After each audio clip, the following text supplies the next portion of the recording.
Chicos, hola, buenas noches. Los saludo de nuevo en este espacio de competencia alternada. Buenas noches. Sofía, ¿cómo estás? Apareces con Sofía, pero vi que era una voz de hombre. Gracias por saludar. Viernes 17 de julio y vamos con este ejercicio epistolar. Hoy con la presencia y con un invitado bastante importante para nosotros, Juan Diego Cuervo. Juan, espero que te haya ido bien. Yo también preparé algo, busqué algo que ya había escrito, quizá que puedo compartir en caso de así, digamos que así se torne el espacio, pero más que eso, me gustaría, como lo habíamos prometido, saber cómo les fue en el ejercicio de escritura, ese ejercicio epistolar, qué tal estuvo, lograron consolidar una escritura. El martes vamos a trabajar el segundo plan lector. Es un cuento, Juan, del segundo plan lector, que es el cuento de León Tolstoy, ¿Cuánta tierra necesita un hombre? ¿Sí? Ese es el que vamos a trabajar el martes. Y ya está habilitado en la plataforma el tercer plan lector, que es un texto de Ray Bradbury, conocido como Marionetas, S.A. Es un texto, también es un diálogo. eh, lo, reconocemos los diálogos en los géneros literarios porque tiene todo el asunto de los guiones. Entonces, ahí está, Ray Bradbury. No sé si quieras, Juan, decirnos algo de Ray Bradbury y lo que significó la ciencia ficción para la literatura. Entonces, también como para referenciar ese texto.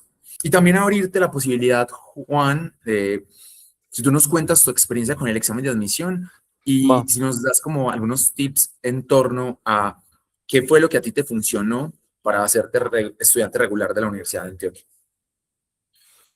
Bueno, para hablar un poco de Ray Bradbury, es un escritor norteamericano, no sé si es anterior a Isaac Asimov, sin embargo fue un gran pionero del género de la ciencia ficción. Escribió libros como Fahrenheit 451, Crónicas Marcianas, que son cuentos. Mi primer acercamiento a Ray Bradbury fue con un libro que se llamaba... Dahmer, yo reviso si es de Bradbury, ya no estoy seguro. Ah, no sé si Julio Cole sea un seudónimo de Ray Bradbury, sin embargo, Julio Cole lo admira mucho en las columnas de Cyborg. Para mí las columnas de Cyborg fue como el primer encuentro con una narrativa que estaba muy seriamente centrada en ser narrativa.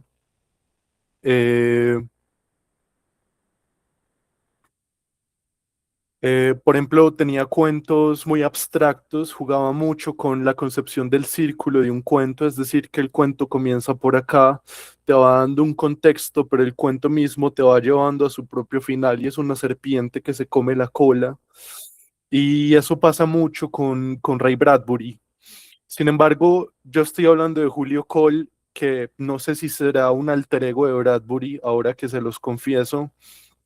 Y no he leído mucho a Bradbury porque no soy muy amigo de la ciencia ficción. Sin embargo, tiene un gran dominio de lo que es la metafísica, de lo que es lo surreal, lo que podría ser abstracto. Trae muchos elementos y concepciones inmateriales a la mesa y te las presenta como algo que puede ser posible. Y eso en Ray Bradbury es algo muy... eh, son grandes hallazgos. También de Tolstoy, el cuento que van a leer es buenísimo, también es algo que se pisa la cola. Si algo yo hablo con Camilo luego de eso para que él pueda expresarles bien la idea que tengo de un cuento circular. claro. Eh, Juan, si puedo hacer y ahí un paréntesis, sí, decime, porque hay una imagen griega muy bonita, pues como de la antigüedad, que es el Ouroboros. el uroboro, sí. El Ouroboros, que es la serpiente que se muerde la cola, no sé, yo creo que vos lo tenés tatuado, No, pero lo conozco. pero es eso. Bueno, pensaba que era vos el parcero, pero un parcero la tenía acá tatuada No, y esto es es, cafecito.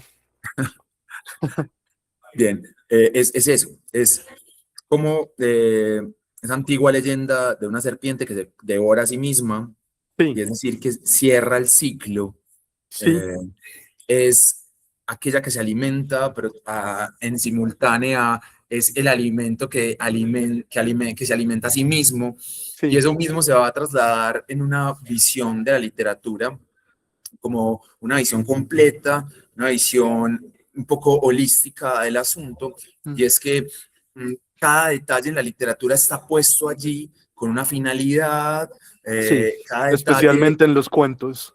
claro, suma, aporta, incluso para los lectores también, ver esos detalles es poder ir armando los silogismos y poder sacar las deducciones apenas necesarias que los cuentos o que las historias necesitan, ¿cierto? Entonces, desde allí creo que podríamos reforzar ese aspecto para que lo vean, para que vean cada detalle. En cuentos donde la primera línea va a tomar protagonismo al final, al llegar al final del cuento. Y por eso esa es la grandeza misma de esos escritores. Y esa es la Sí, grandeza, nosotros te cuento un poco, en los planes lectores tenemos una estructura con preguntas que versan sobre eso mismo, ¿sí? Sobre esos textos. Y tenemos algo semejante a las 40 preguntas de competencia lectora del examen de admisión de la Universidad de Antioquia, ¿cierto? Eh, y esto para darte paso también un poco para que nos hables de eso, Juan. ¿Cómo es tu listo. experiencia? ¿Qué recomendarías a los chicos que se están preparando para el examen de admisión de la Universidad de Antioquia? Listo, con respecto a los cuentos que se pisan la cola, hay un cuento de Cortázar que se llama Continuidad de los Parques. No sé si ya se los mostraste. Yo creo que es un ejemplo perfecto de un cuento circular y de Uroboro. Con respecto al examen de admisión, bueno, tienen que entender que el examen de admisión de la Universidad de Antioquia se rige por la lógica. Por eso se llama lógica matemática, la sección matemática, y por eso se llama comprensión de lectura, la sección de lectura, que también termina siendo mucha lógica. Yo les quiero dar un consejo acerca de cómo se puede procesar mucho mejor las lecturas que nos van a poner en el examen de la Universidad de Antioquia. Y puede ser una frase que les va a sonar muy trillada, pero creo que está tan trillada porque no le hemos puesto atención a la frase y es leer con atención. Es decir, ¿yo qué tip les doy? Se sientan frente al papel y tienen la lectura. Entonces yo les aconsejo que la lean una primera vez. Solo leanla. Traten de identificar cuál es la idea central, porque esa es la idea que sostiene toda la lectura. Y en base a esa idea que sostiene toda la lectura es que les van a hacer las preguntas.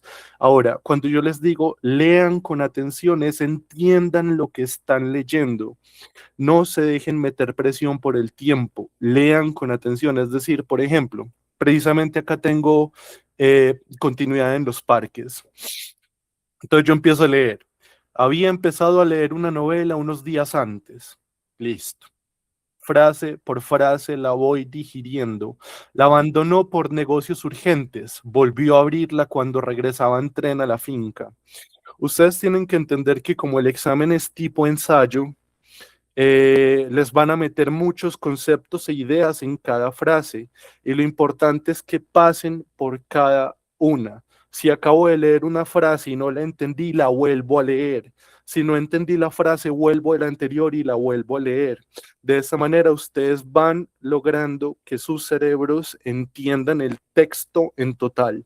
Ahora, con respecto a las preguntas van a ser muy puntuales y usualmente van a tener palabras en la pregunta que ya están en el texto.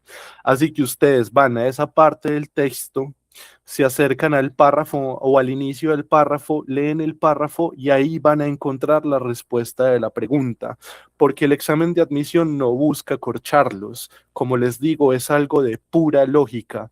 Entonces, básicamente, ese es el tip que le doy.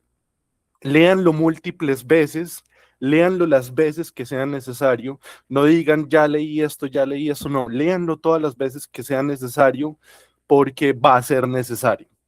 Y lean con atención, pasen frase por frase, entiendan lo que está diciendo el texto y, y si quieren tomen notas acerca de lo que están leyendo, porque si yo leo algo que me genera una idea y tomo una pequeña nota, eso me ayuda a comprender la totalidad del texto.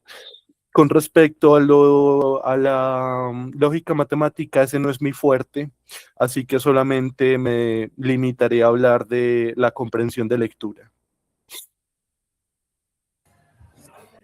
Hey, bellísimo eso que nos dices. Yo creo que con mayor claridad que nunca, eh, yo incluso les he llegado a decir que hay que leerlo tantas veces como el número de preguntas hayan, ¿sí?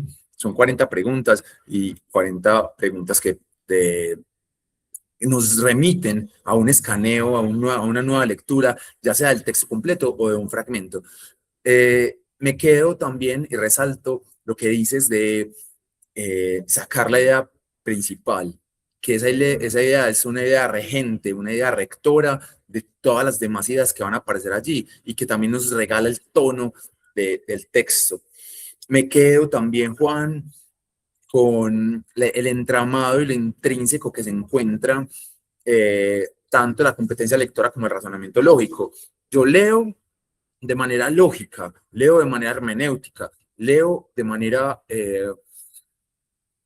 exegética, pero también en razonamiento lógico debo leer para poder saber qué debo hacer, que si estoy sumando, si estoy restando, es decir, la lectura atraviesa todo el razonamiento lógico y el razonamiento lógico atraviesa toda la lectura.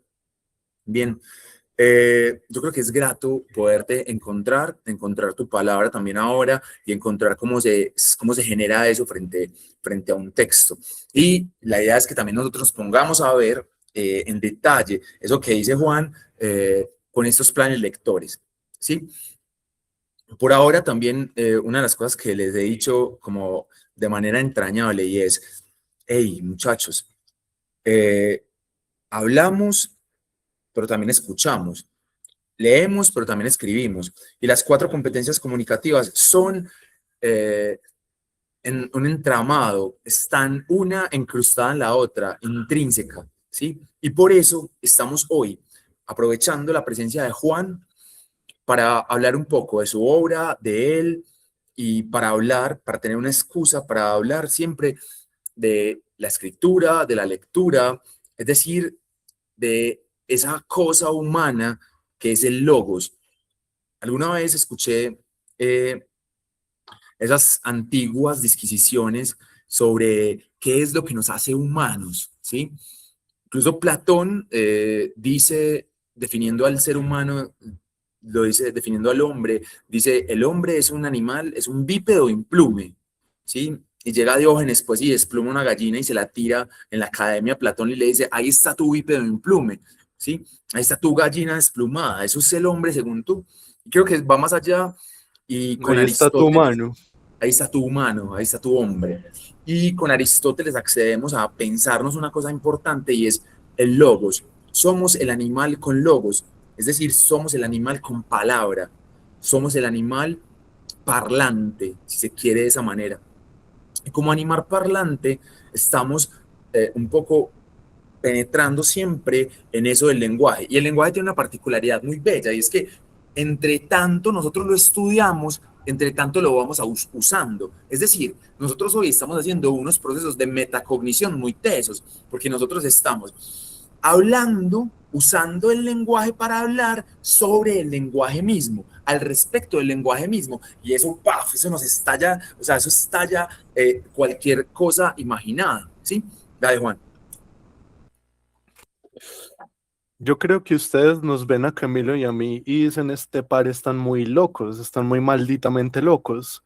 Sin embargo, lo que yo les quiero decir es que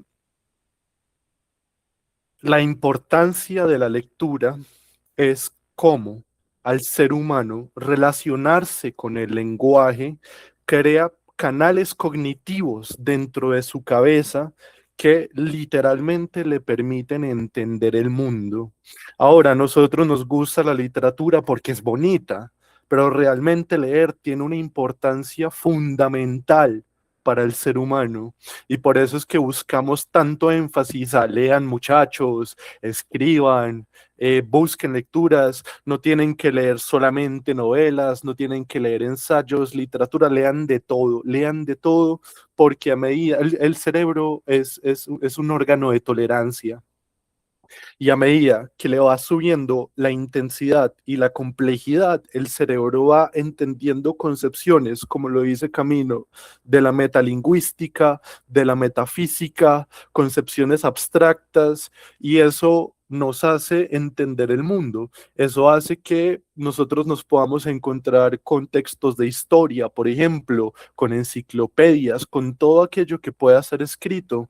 De hecho, recuerdo algún poema, un poeta que hizo un chiste diciendo que se sentaba a leer instrucciones de electrodomésticos para encontrarles la poesía. Entonces, no nos tomen como unos locos obsesivos que sí somos, pero tenemos la razón de decirles que el lenguaje es realmente algo muy importante y además de comprender el mundo, tenemos que saber que comprender el mundo también es una forma de comprenderse uno mismo y por eso los jodí tanto con la carta de Héctor Abad y con la carta de Anais Nin, porque considero que la sociedad nos está involucrando mucho en un camino de engranajes que muchas veces ni siquiera queremos ser. Por eso Héctor Abad le decía al hijo, abandone la universidad si quiere, eso no es lo más importante. Ahora no les voy a decir esto en este curso, obviamente, pero sí les quiero decir, busquen habitarse, busquen desentrañarse.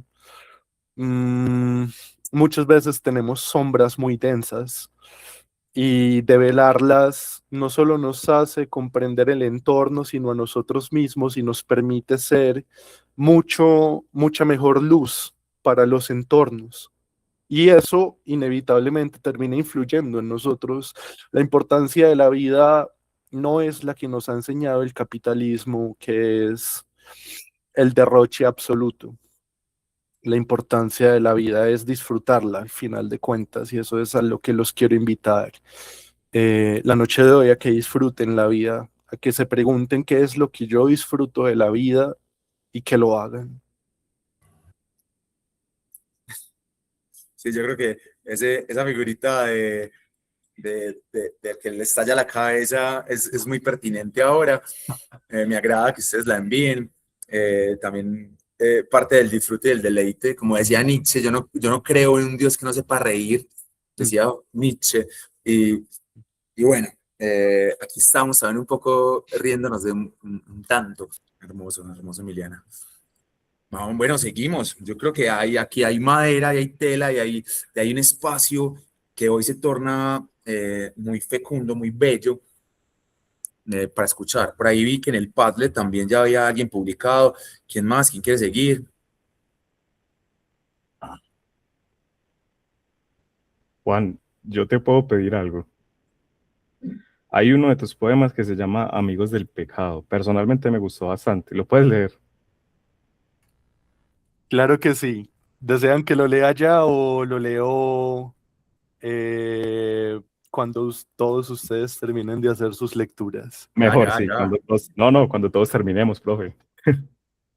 Pero, pues, es que amigos del pecado, tírátelo de una, porque Bueno, saben que puede tirarse ese y puede tirarse unos más también. Un poco, a ver, vos sos el invitado y también quería hacerte un homenaje, hermano, sí, eh, por todo lo que haces, por ser un apasionado y por siempre haberme regalado como esa posibilidad de creer en la literatura. Yo en Juan encuentro una persona, muchachos, que Fernando Vallejo lo decía, es que los jóvenes no se han dado cuenta de que existe un oficio, como existe el zapatero, como existe el médico, como existe, que es el escritor. Y Juan es para mí alguien que se ha dedicado al oficio de la escritura. Y eso le ha valido, o mejor, le ha reclamado algunas renuncias también, pero aún así estoy seguro que ha dado sus frutos y los dará, y seguirá dándolos, ¿sí o qué? Entonces, Te voy a mandar el poema para que lo pongas ahí en pantalla. bien, y si no, compartilo vos también, Juan. Bueno, de una.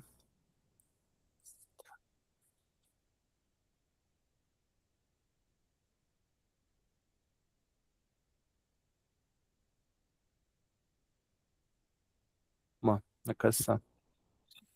Bueno, este poema se llama Amigos del Pecado. Debemos recordar que aún a nuestra edad debemos pedir permiso. Supe que las risotadas que soltabas coincidían curiosamente con el final de mis comentarios. Tus ojos danzaban sobre la muchachada, rara vez se detenían en mí. Observaba tu nariz altiva, creando en la sombra una extraña silueta de perfil griego. Tus dedos recorrían el tramo del cenicero a la copa de cristal, con escocés seleccionado solo para los amigos. Mi lengua se saboreaba a la amargura del tabaco y la incógnita por el sabor de tu saliva. Luego él se fue al baño. La parejita se distrajo en alguna chanza y tus ojos se fijaron, como quien juega la sorpresa, como quien descubre un terrón justo al lado de la taza en mis pupilas y, ya sabiendo que era poco lo que me quedaba por perder, supe igual que había que pedir permiso. Sebas, wow, bravo, gracias. Haberlo leído, la cadencia, la forma como lo lee también es rítmica. Sebas, ¿y por qué te llamó la atención? ¿Qué encuentras allí? Profe, Revélanos eso que... no, pues, o sea, cuando usted los mandó, yo empecé a leerlos y no sé por qué me resonó tanto ese, pues me quedó como en la cabeza durante, pues hasta el día de hoy, la verdad, porque hasta el día de hoy lo tenía en la cabeza, por eso me acordaba muy bien cómo se llamaba. Qué bueno habérselos podido leer y a vos, Sebas, que estabas tan interesado en ese poema. Sí, por eso fue que te lo pedí, porque quería escucharlo de ti, escucharlo prácticamente del autor. No sé la verdad por qué me resonó, tal vez porque o haya pasado por una situación similar o porque algún día va a pasar, no lo sé, la verdad. O sea, simplemente me cautivó, no sé, Wow. Muchas gracias. con Bien, gusto. gracias, Juan. Eh, chicos, Anímense, muchachos, anímense quien más quiere leer su poesía. Invitados. De aura para aura.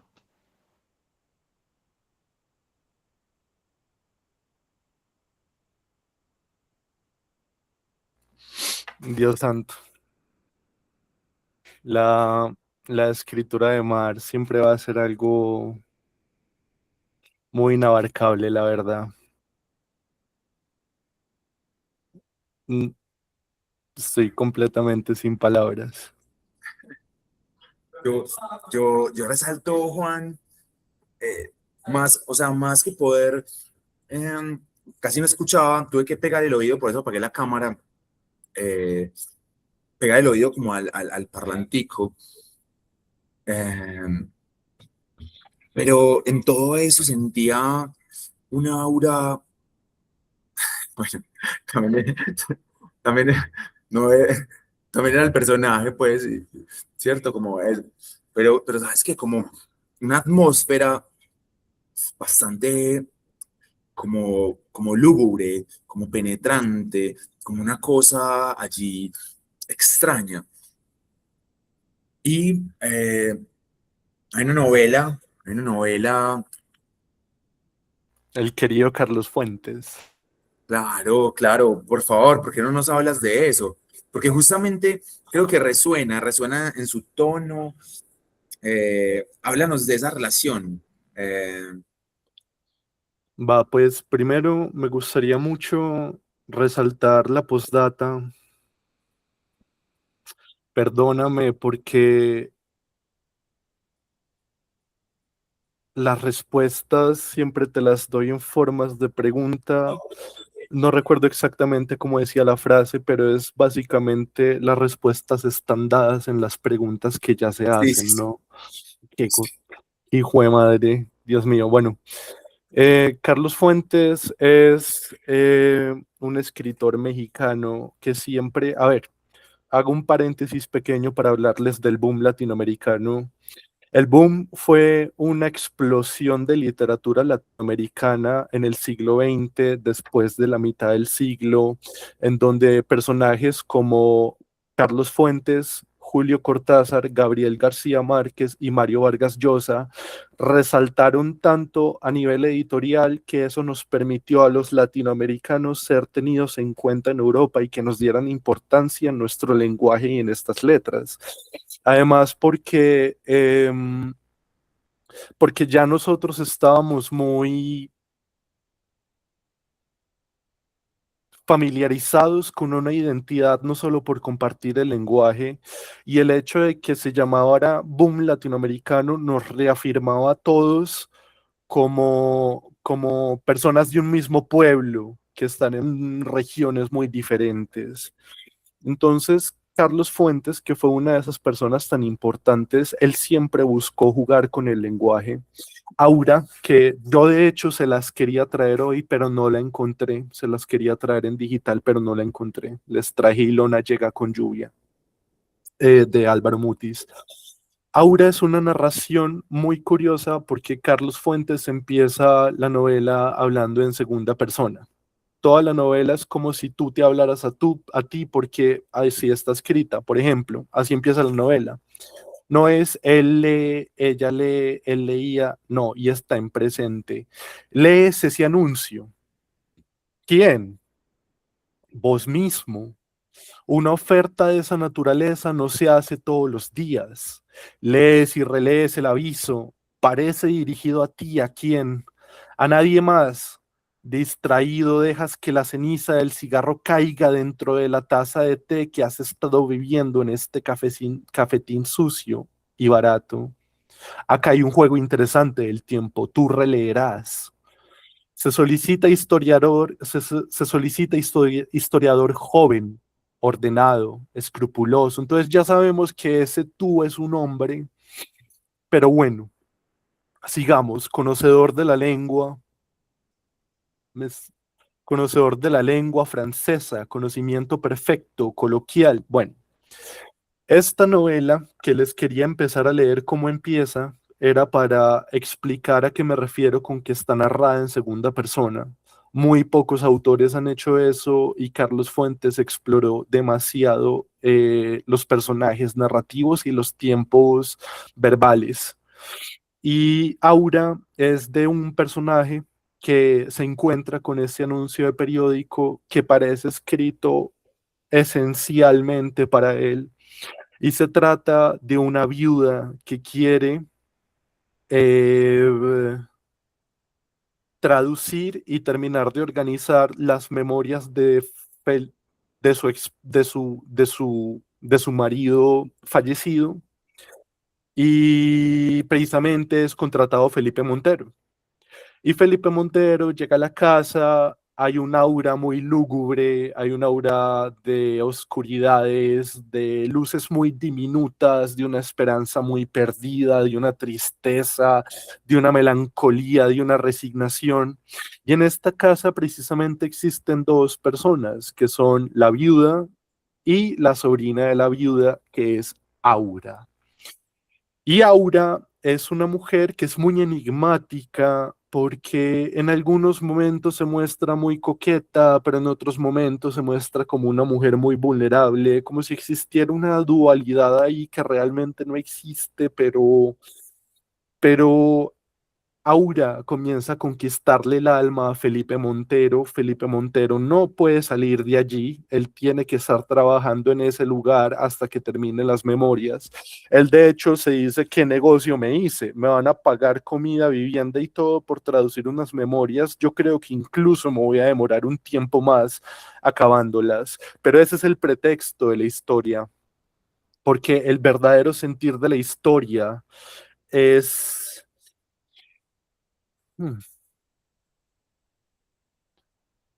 Esos son como los pasos que configuran la novela, pero lo que verdaderamente trata de hablar Aura es de hablar de un inconsciente muy fuerte que se manifiesta en imágenes que el propio Carlos Fuentes propone.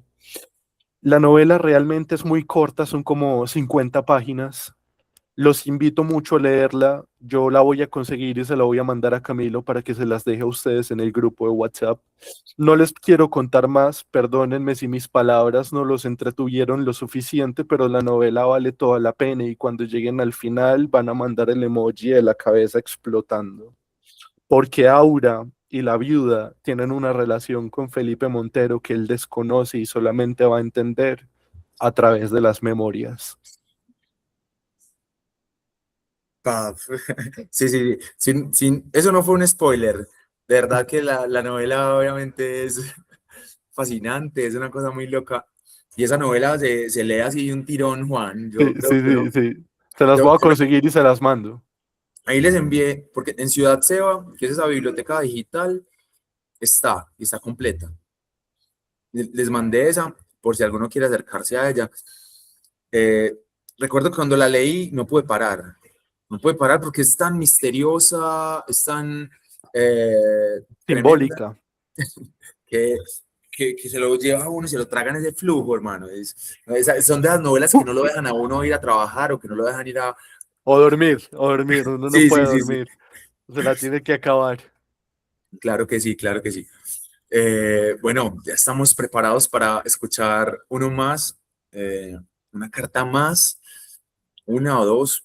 Tenemos tiempo, ocasión y qué bueno escucharlos. Qué bueno escuchar también eso que ustedes han logrado hacer.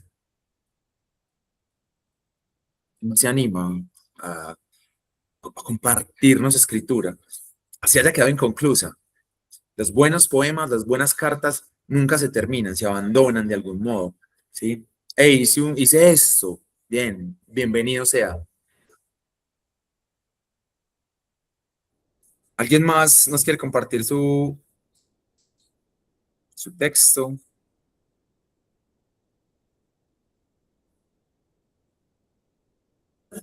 Juan, ¿vos te animás a leer esta carta?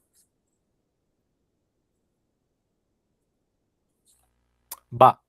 ¿Por qué no me la mandas? O bueno, sí, ¿por qué no me la mandas rápidamente por WhatsApp? Listo, espérame pues. Juan, ahí te la envié. Dice Sí, que borré el archivo. Va, ya la voy a abrir.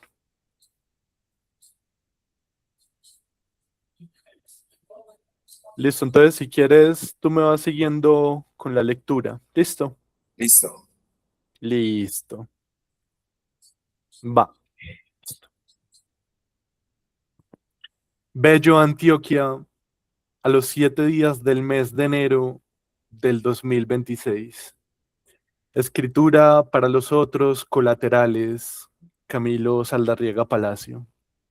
Pequeña elegía. Ya para qué seguir siendo árbol si el verano de 2 años me arrancó las hojas y las flores. Ya para qué seguir siendo árbol si el viento no canta en mi follaje, si mis pájaros migraron a otros lugares. Ya para qué seguir siendo árbol sin habitantes, a no ser esos ahorcados que penden de mis ramas como frutas podridas en otoño. ¡Qué hijo de madre poema! Como en un trance luminoso y fatídico me he quedado callado. Oíste, pero pensé algo más. Pasé las horas de la luz incitando el desgaste del cuerpo, sin más, en el mutismo del hombre ordinario, suponiendo, mono hablando para responder. envuelto en un aguacero como la hojarasca de una rama, contraído por un frío íntimo en medio del caloroso asombro tropical, vendiendo mis horas, y es una exageración el posesivo, a una fábrica de saber. Suena rimbombante el saber, una planta de producción y reproducción de doctrinas, de calificación de mano de obra, de cuidado de niños mientras se instaura en ellos la lejana naturaleza de la cultura. Me encanta, se instaura la idea que soluciona con el signo esos altercados que se suponen hacen parte del instinto. No, esto está muy bueno. Solo hasta ahora hago la pausa del ser en un flujo desatado de mandíbulas que no paran su balbuceo, de estos árboles parlantes que se encuentran para vender humo de sí mismos, cartel de hostilidades, pandilla de agravios se despliegan por doquier. Pienso que uno es en gran parte su contexto, que somos eternos buscadores de esperanzas sin desespero. Nos buscamos y en ese buscar nos encontramos como un cruce de ramas pendiente de la luminosa atracción. Es eso, el mundo se pretende un lote vacío, dejarlo todo en ruinas, la maña del desastre, concebir los seres humanos como eso, el agravio de los demás. Los héroes no hacen más que manchar de desastre todo. Mártires. Vencer, morir por las causas, vender para comprar otra cosa, hacer la guerra para robar, sobrevivir es su misión y cuando se encuentra en la guarida, la victoria estaba deshonrada por el sinsentido. Un hombre rico que puede comprar sus pañales para hacerse en los pantalones con dignidad. A eso la llaman calidad de vida, ahorro para la vejez. Pobre vanidad de infames, la detesto. Tengo cosas que hacer con el hacer, escribir los cuentos más sublimes, los vocablos más precisos, las historias que narren la bondad. Una compañía con la que pasar la tarde, tomar el sol, ver la montaña para caminarla después. Estallas como el mediodía encima de un árbol en la conmoción de apuro, en el susurro del viento. Enloquecerme con la delicia del abrazo de ella, sumirme entre su piel, trasegar el baño, escribiendo esta que es la misma miseria, pero con las manos limpias. Bellísimo. Yo no hago la guerra, yo no talaré los bosques, yo no desfiguraré la transparencia del agua, no moveré el cauce del río y cultivaré peces en estanques.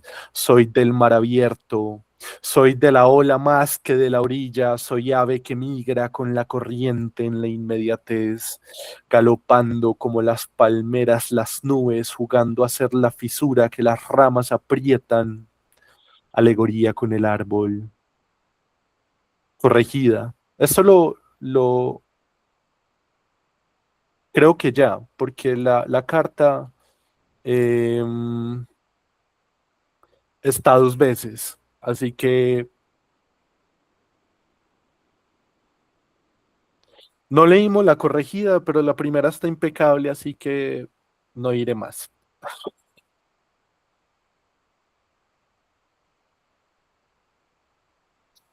Listo, Cami, ¿me oís? Sí, sí, sí, sí, sí. Estaba hablando, estaba ahí Parce. siguiendo la escritura. Gracias, gracias No, por decir eso, tremenda. que estaba impecable.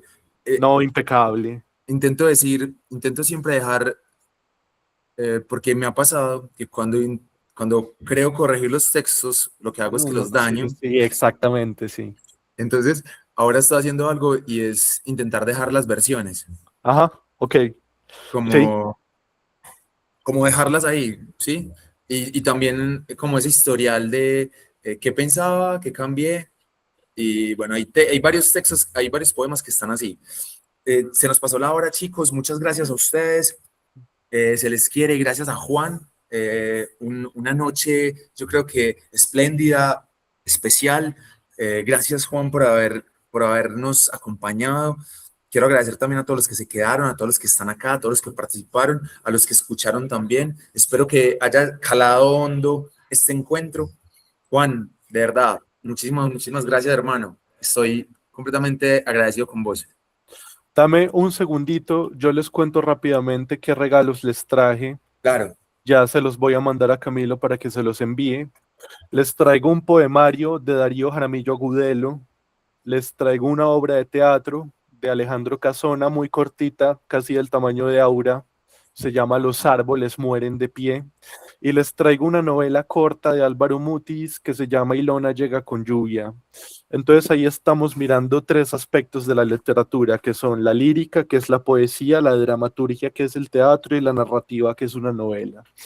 Ya no sé si Cami los tenga ahí, se los manda. Esos son los regalitos que les traje. En ese momento le di clic, ya los tienen ahí. La de Darío, sí. Árboles mueren de pie, los árboles mueren de pie, y el de Álvaro Mutis, sí. Ilona llega con la lluvia. Sí, no sé si alguien quiera decir algo antes de despedirnos. Yo puedo hacer una pregunta. ¿Cómo se llama la cuenta de YouTube donde nos pusieron las cartas? Ya te la voy a mandar. Sí, Se es un llama podcast muy bacano. Está en Spotify, mientras Juan nos lo envía, está en Spotify o también está en YouTube. Se llama Epistolar, podcast de cartas. Acá les voy a mandar el link por el chat de acá de Epistolar. Y Meet. Epistolar es muy teso porque tiene muchas temporadas y tiene muchas cartas famosas, bellísimas. Además, lo bueno es que las cartas tienen un preámbulo, una previa, luego lee la carta, pero la carta la lee un actor. O sea, la carta es lo que llamamos como lectura dramática, porque ese actor le da un tono, le da todo como un timbre, y bueno, hace que la carta sea mucho. O sea, yo prefiero escuchar el podcast de Epistolar que leerme la epístola como tal. Es por eso, es por la interpretación que le da también esa voz. El sentimiento, sí, sí. A mí me parece como que eso es un poco escritura transmedia. La escritura transmedia es como esa escritura que intenta, en la época de todos los medios, intenta como no solamente que sea el texto allí, sino que sea el texto como un poco más sentirlo, saborearlo. Y yo lo saboreo mucho. Esas cartas son muy bellas. Sí, de hecho es algo muy cercano a la dramaturgia o al dramatismo, entonces me parece completamente válido, sí. Claro. Bueno, gracias, Juan, por esos regalos. ¿Te vas con las manos llenas? Claro que sí, se va. No, pues agradecerle a los dos, la verdad, fue una clase bastante bacana, dinámica. Hablando por mí, obviamente, me gustaría que Juan de pronto volviera algún día a alguna de las clases, en cuanto a lo posible, obviamente. Y no, muchísimas gracias, en serio. Muchísimas gracias a vos por haber estado tan activo e igualmente a todos ustedes. Por favor, Sí. Juanes juega en casa. Yo siento Cuando que fue quieras una volver, clase Juan, por acá bienvenido. Emiliana, perdón. que fue una clase muy, o sea, que para mí despertó muchas cosas que hace mucho no sentía, hace mucho no escribía y hace mucho tampoco me daban las ganas de volver a leer. Y eso es algo que despertó esta clase, que fue como, tengo un libro desde hace meses de Jane Austen que no me he podido terminar, es como, quiero volverlo a leer, quiero leerlo otra vez. Y es como, no sé lo que hay veces que esta clase como que volvió a inspirar a que volviera a esos libros que no retomaba. Muchas gracias, Emiliana. Eso yo sé que a Camilo y a mí nos llena demasiado, pero son comentarios que realmente le dan propósito a uno como docente. Gracias, Juan. Gracias, de verdad. Todos los créditos para Juan, por favor, y para ustedes, chicos. Que aguante, que delicia también compartir esos espacios. Yo creo que la clase es una construcción que nos atañe a todos, y hoy hicimos algo bello como conjuntamente. Juan, por acá bienvenido, hermano, cuando quieras volver. Gracias por haber estado, papá. Y Muchas gracias. por eso. Feliz noche para todos. Feliz noche, muchachos y Feliz noche. muchachas. Que descansen, que les vaya muy bien. Hasta luego.